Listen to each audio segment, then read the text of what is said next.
Well, I think they're tired of trying to obfuscate as to what they meant. I mean, I think initially when they said transitory, they meant transitory. Mm-hmm. But then when it turned out not to be transitory, they had to kind of redefine the word and kind of, to try to save face. But at this point, they've twisted it into such a pretzel that I think they just want to walk away from it because they really looked ridiculous in the face of overwhelming evidence that inflation was not transitory to try to claim that it was. But I still think the methodology that we're using today to calculate inflation is deeply flawed. And when they contrast what's happening today to the 1970s, they never talk about the fact that the CPI that exists today is nothing like the one that existed back in the 1970s. And this is cost of living versus cost of goods. Yes. I mean, and it basically, now it's the cost of surviving. I mean, by today's methodology, look, it doesn't matter if you're eating filet mignon or dog food. As long as you're eating, then you got nothing to complain about. Right? They don't really look at the quality, even though they claim to when they have substitution or hedonics. But that's a savage comment. The whole thing is rigged now. But if we were measuring prices today and we just used the same CPI that they used back then, I think the inflation in 2021 was as bad, if not worse, than any single year of the 1970s. Okay. And so what percentage would that be? I don't know, probably 13, 14, 15%. Okay. So that's probably 15, but over 10. Yeah, I mean, if you look at import-export prices, those numbers are more real, and that's about what you see because they're actually taking a look at how much are the goods that we're importing costing, what are the goods that we're exporting. It's just apples to apples, and you can actually see the prices. Although anecdotally, most of the price increases that people point out to me, I get a lot of emails and people show me, hey, this is what I just bought, and here the exact same thing I bought last year or 6 months ago, and you look at the price increases, they're much bigger than 6%. Okay. Second thing is that we now have Jerome Powell as the Fed Reserve Chairman going to be renominated and continue. Good decision, bad decision, or would you have done something different if you were President Schiff? Well, there probably would be no Fed if I was. I would have already gotten rid of it. But look, I predicted on my podcast that Biden would take the coward's way out and renominate Powell. I mean, why is it the coward's way out? Well, you don't want to go out on a limb and put somebody else in there who's your person, because then if anything goes wrong, it's your fault, right? It's if you just leave the guy there that's there because, hey, everybody wants him there. And then if something goes wrong, hey, it's not my fault. Look, he's not my guy. Trump appointed him, and the Republicans wanted me to keep him, and so it's easier for him than going out on a limb, because if the economy does well or Powell does a good job, then he gets credit for reappointing him. But to go out in left field and go for a Brainerd or somebody else, and then something goes wrong, why? I mean, Trump kind of had to get rid of Yellen because he spent his whole campaign bashing Yellen, basically for doing exactly what he then bashed Powell for not doing, until Powell got his mind right and started doing exactly what Trump criticized Yellen for doing. But look, he's done a lousy job. I mean, if you want to look at the Fed's, mandate of price stability, we clearly don't have it. But I think really what the Fed's job is, as far as Biden is concerned, is helping me get reelected and kicking the can down the road until the next election. Do you think anyone would do something different? Like, what would you have done if you were in that seat? Well, what I would do, I would let the markets know that the Fed is no longer going to be setting interest rates, that the market was going to do that, and we were going to start liquidating our holdings of U.S. Treasuries. Because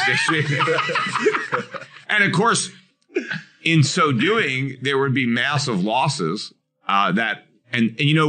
the bill goes to the U.S. taxpayer. As the Fed unwinds its balance sheet, any losses are IOUs to the U.S. taxpayer, because the U.S. government has to make the Fed whole for that. But it also, it let the government know that the Fed is no longer in the business of monetizing government debt, and that if you want your Build Back Better, you better figure out how you're going to pay for it. Okay, this is what I want to talk about as well. Is they say it's cost $0. Is that bullshit? Of course it's bullshit. I mean, they always say that because their assumptions are ludicrous. Like break it down for me. Well, the Professor revenue Schiff. assumptions, they're not going to get the revenue. A lot of the revenue is supposedly going to come from extra IRS agents, getting the rich to pay their fair share. Well, they're not going to get much more money out of the rich. There's not that many rich people other than you crypto guys. And you don't pay taxes anyway because you never sell. You're right? so salty. You're so salty. You guys never sell, so they're not getting any. You'd tax be one of the revenue. richest people in the world if you had bought Bitcoin when you first heard about it. Keep going. But they're not going to get the revenue. I mean, they're obviously mainly going to target the middle class. That's where the extra IRS enforcement is going. But it's hard to get blood from a stone. So I don't think they're going to get a lot of revenue. Meanwhile, all these new programs are going to cost so much more than they think. I mean, first of all, they act as if the programs are going to go away in 5 years because they don't want to count the spending in the out years. Although we all know that these programs never go away. Once they're there forever. I mean, we're still dealing with temporary programs from the Second World War. The war ended. Well, why are these temporary programs still in effect, right? They never go away. There's an old saying, I think it was Milton Friedman, there's nothing as permanent as a temporary government program. So to pretend that these programs are going to sunset is nonsense. But also, they have grossly underestimated the cost because the government doesn't understand moral hazard. They don't understand what happens. So part of the Build Back Better is everybody gets free preschool. Well, the cost of preschool is going to go way up once the government makes it free because now the demand for preschool goes way up, and now the preschool start jacking up their tuition because they know the defense industry. The defense industry says, "Oh, you're going to pay us all this money. Well, we're just going to keep increasing the cost of it to you because we know you got a ton of money." It's just like, look what government did to college tuition. Before the government started subsidizing college tuition and guaranteeing loans, college tuition was cheap. Government gets involved and it costs a fortune. So they're gonna end up spending a lot more on preschool than they think. But I think the biggest one is going to be, if it stays in there, because the Senate might get rid of it, but that is the paid family medical leave, because everyone's going to take that. They just assume that, well, only the people that actually have a medical emergency are going to ask for their 4-week paid vacation. Before we continue, help us clicking that YouTube like button and subscribe now to our channel. This shows the algorithm that you valued this information. And it helps us spread that message. Sharing is caring.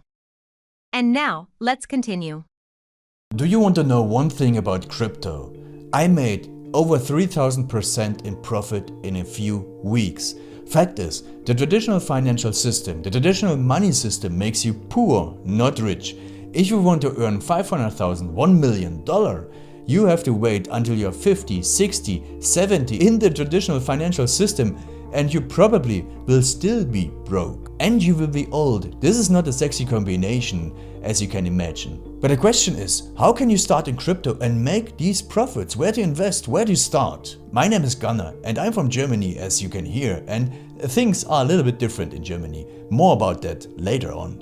Fact is, there are lots of different cryptocurrencies. It's a gigantic universe where beginners and professionals get easily lost. But there is light at the end of the tunnel. There are 7 key steps you need to follow to become successful in this market. You have to know them, and if you fail one of them, it's literally impossible to succeed in this market. Just an example, one of the key points is your exchange, and one of the biggest are, for example, Binance and Coinbase.